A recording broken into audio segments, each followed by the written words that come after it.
எப்படி இருக்குன்னு பார்ப்போம். டெய்லி ஷார்ட் டெய்லியில் இருக்குது. இந்த லைனாக ஒன்றும் பிரேக் ஆகலை. இது ஆகினா மட்டும்தான் அப் ட்ரெண்டு.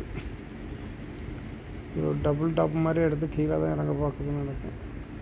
நேற்று இந்த விக்கி இந்த பாடியில் கொண்டு கொடுத்துட்டு எனக்கு கீழே இறங்கி வந்திருக்கணும். அப்படியே ஹோல்ட் ஆகி போச்சு.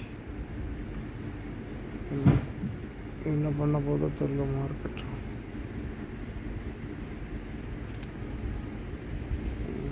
சரி, 5 மினிட்ல எப்படி இருக்குப்பா? 5 மினிட்ல அன்றைக்கி ஒரு சூப்பர் ட்ரேடு. ஸ்டார்டிங்லேயே ட்ரேடு கண்டுபிடிச்சிட்டோம்.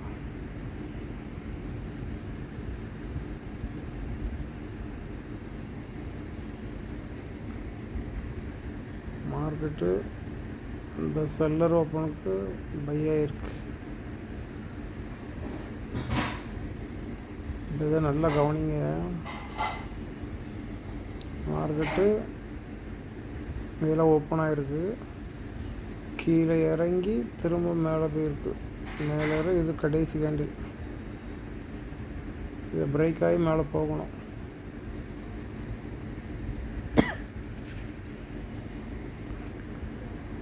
அந்த இடத்துல போய் க்ளோஸ் ஆகுது. ரெண்டாவது ஒரு செல்லர் வரான். மூணாவது பையர் வரான். பையர் மேலே பிரேக் ஆகிருக்கணும். அதுக்குள்ளே பிரேக் ஆகுது. அப்போ மார்க்கெட்டு மேலே போகாது. இது பிரேக் பண்ண முடியல.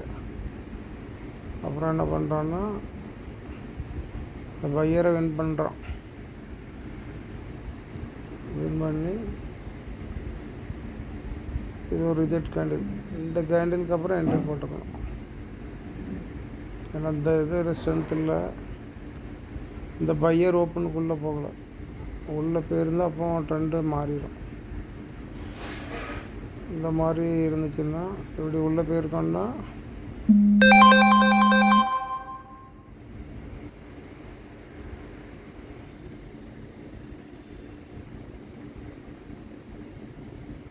இப்படி உள்ளே போயிருக்கோன்னா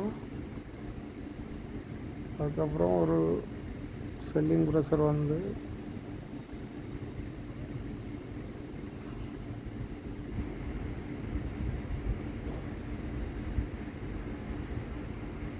இந்த இடத்துலையே க்ளோஸ் கொடுக்கணும்.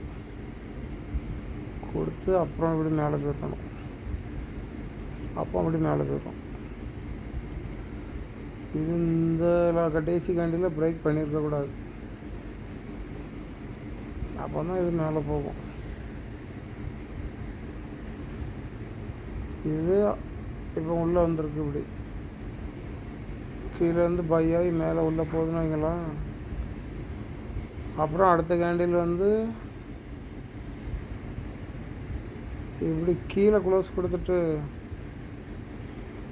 அப்பவும் ட்ரெண்டு மேலே போகாது. திரும்ப மேலே வரணும். இது மேலே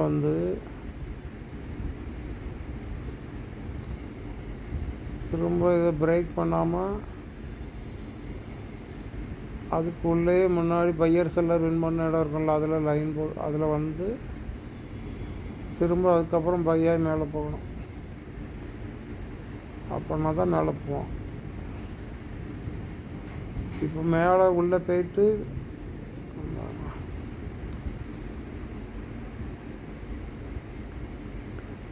இந்த பையர் ஓப்பனுக்குள்ளே போனாலும் திரும்ப கீழே கடைசி கேண்டில் பிரேக் ஆச்சுன்னா திரும்ப கீழே தான் போவோம். அப்போ ட்ரெண்டு மாறும். அப்போ ட்ரெண்டு டவுன் ட்ரெண்டாக தான் இருக்குன்னு இருக்கும். அப்படி கீழே திரும்ப பையர் ஓப்பன் உள்ளே போயிட்டு திரும்ப இந்த கடைசி கேண்டில்லே மேலே பையாகி போகணும். அப்போ தான் ட்ரெண்டு மேலே போகும். அது வரையும் கீழே தான் கீழே தான் இறங்கிட்டே இருக்கும். கீழே பிரேக் ஆகிட்டாக அப்படி அப்படி கீழே தான் போயிட்டுருக்கும். ஆனால் எதில் என்ட்ரி போட்டோன்னா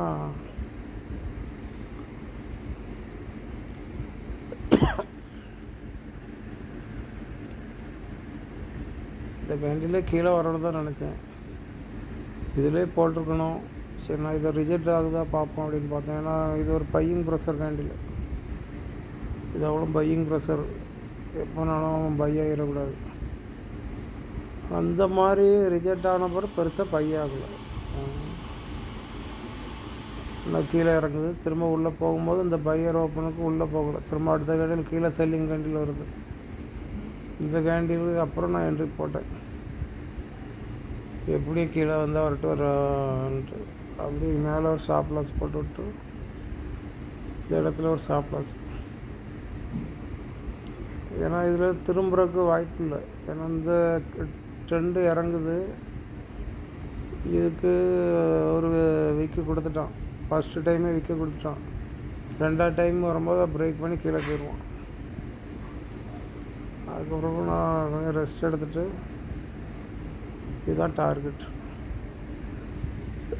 மார்க்கெட்டு மேலே போகாதுன்ட்டு ஓரளவு கிளியராக தெரிஞ்சிச்சு. பெரிய அளவில் போக மாட்டான். ஏன்னா டெய்லியில் அந்த திரும்பிடுச்சு மார்க்கெட்டு. இன்னும் கீழே இறங்கி தான் மேலே போகணும். அப்படி எடுத்தேன், ஒரு 15,000 கிடச்சி. அதோடு க்ளோஸ் பண்ணிவிட்டு விட்டுட்டேன். இந்த மார்க்கெட்டு எப்படி ட்ரெண்டு நடக்குதுன்னு பாருங்களேன். இது பையர் ஓப்பன், பையர் க்ளோஸ். கீழே பிரேக் பண்ணி திரும்ப இந்த பையர் ஏதோ மேலே க்ளோஸ் கொடுத்தா தான் ட்ரெண்டு மாறும். இப்படி க்ளோஸ் கொடுத்துட்டு திரும்ப இறங்கும்போது இந்த பையர் செல்லர் வின் பண்ண இந்த இடத்துல அப்படி மேலே பை ஆகி போகணும். அப்படின்னா ட்ரெண்டு மாறி மேலே போகும். இப்படி இறங்கி இதில் பை ஆகணும். இது நல்லா கவனிச்சுக்கிடுங்க. இந்த மாதிரி தான் ட்ரெண்டு நடந்துகிட்ருக்கு.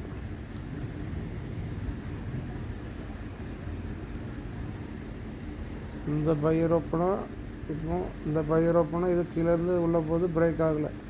உள்ளே போய்ட்டு ஆனால் இந்த இதை க்ளோஸ் கொடுக்கல. திரும்ப பையாகி திரும்ப மேலே போகுது, அதை க்ளோஸ் கொடுக்கல.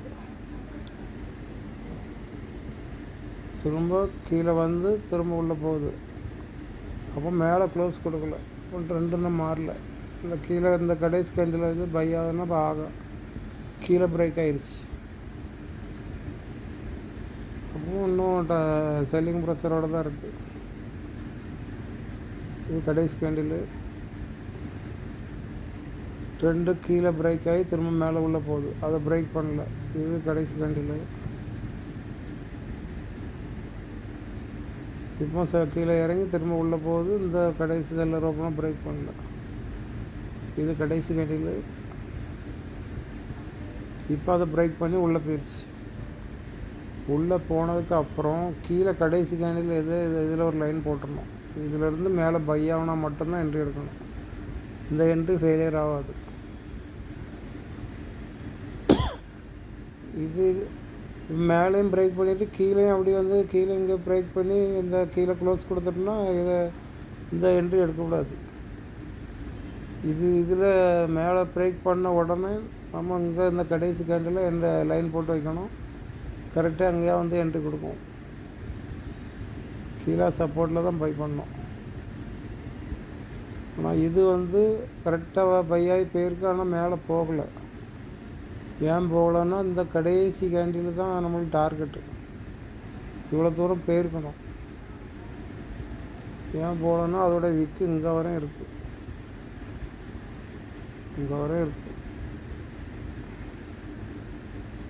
அது பையரை செல்லர் வின் பண்ணும்போதே கரெக்டாக அது விக்கு வந்துருச்சு. அதனால் திரும்பி ரெண்டாவது பை ஆகி போகுது. இந்த பையர் செல்லர் வின் பண்ணதுக்கு அப்புறம் என்ட்ரி எடுக்கணும். ஆனால் டார்கெட்டு இவ்வளோ தான். இந்த கடைசி கேண்டில் தான் டார்கெட்.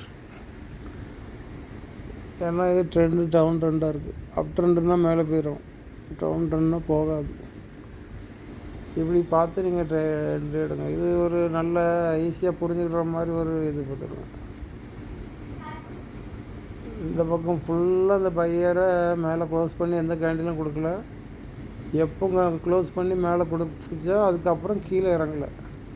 அதுக்கப்புறம் ட்ரெண்டு அப்படியே கண்டினியூவாக மேலே போய்ட்டுருக்கு. ஆனால் இதை இன்னும் பிரேக் பண்ணி மேலே போகல.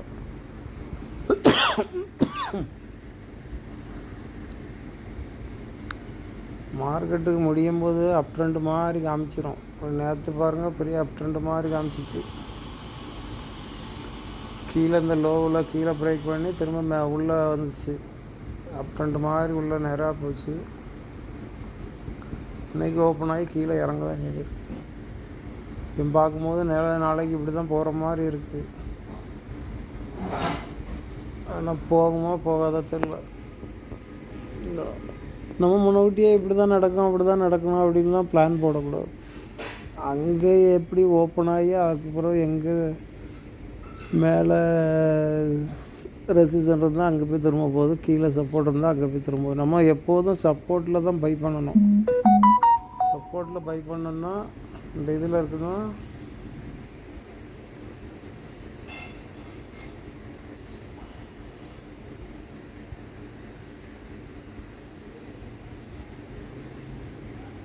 இது ஒரு சப்போர்ட்டு.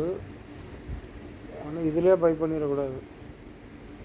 அது மேலே போய் ரிட்டர்ன் ஆகி இதே இடத்துல வந்து சப்போர்ட் எடுக்கும், அப்போ தான் பை பண்ணணும். இதே நம்ம இதை பையரை பிரேக் பண்ணாலும் நேரம் மேலே போயிடாது. அது வின் பண்ணால் கூட அதுக்கப்புறம் கீழே ஒரு செல்லிங் ப்ரெஷர் வந்து அதுக்கப்புறம் தான் மேலே போகும். இந்த மாதிரி என்ட்ரி எடுத்தீங்கன்னா உங்களுக்கு ஃபெயிலியர் நடக்காது. எனக்கு ஈஸியான ட்ரேடை நான் ஈஸியாக முடிச்சிட்டேன். 15,000 நல்ல ப்ராஃபிட் தான். 2,200 சும்மா லாஸ் ஆகி போச்சு.